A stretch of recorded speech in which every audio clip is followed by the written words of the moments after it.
നിർമ്മാണ മേഖലയിൽ ഗവേഷണ കേന്ദ്രം തുടങ്ങണമെന്ന് M K. Raghavan MP.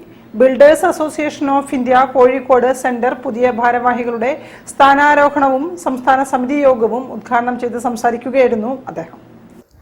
Kozhikode hotel ട്രിപ്പൻറ്റയിലായിരുന്നു ബിൽഡേഴ്സ് അസോസിയേഷൻ ഓഫ് ഇന്ത്യയുടെ സംസ്ഥാന സമിതി യോഗം.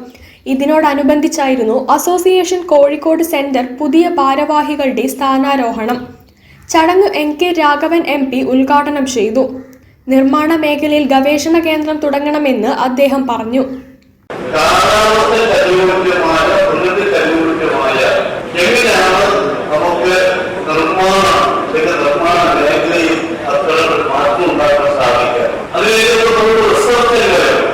Chairman K. ഖാലിദ് അധ്യക്ഷനായി.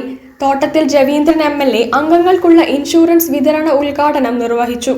സ്റ്റേറ്റ് ചെയർമാൻ ERPN സുരേഷ് സ്ഥാനാരോഹണ കർമ്മം നിർവഹിച്ചു. പുതിയ ചെയർമാനായി Zubair Kolakkadan, secretary PM Sreejith, treasurer Ramesh Kumar, vice ചെയർമാൻമാരായി KMA Ahammed Ali, Santhosh Kumar, joint secretary Prasanth Malayil എന്നിവർ ചുമതലയേറ്റു.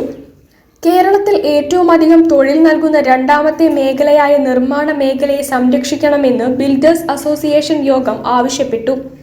ചെറുകിട നിർമ്മാണ മേഖലയിൽ കോർപ്പറേറ്റുകളുടെ കടന്നുവരവ് നിരുത്സാഹപ്പെടുത്തുക ഉൾപ്പെടെയുള്ള ആവശ്യങ്ങളും പ്രമേയത്തിലൂടെ സംസ്ഥാന കമ്മിറ്റി സർക്കാരിനോട് ആവശ്യപ്പെട്ടു. News bureau, Kozhikode. കാൽപ്പനിക പരിസ്ഥിതി പ്രവർത്തനമല്ല, മറിച്ച് പ്രൊഫസർ ശോഭീന്ദ്രന്റേതുപോലെ ഇഴുകിച്ചേർന്ന പരിസ്ഥിതി പ്രവർത്തനമാണ് ഇന്നത്തെ കാലത്ത് വേണ്ടതെന്ന് കവി വി.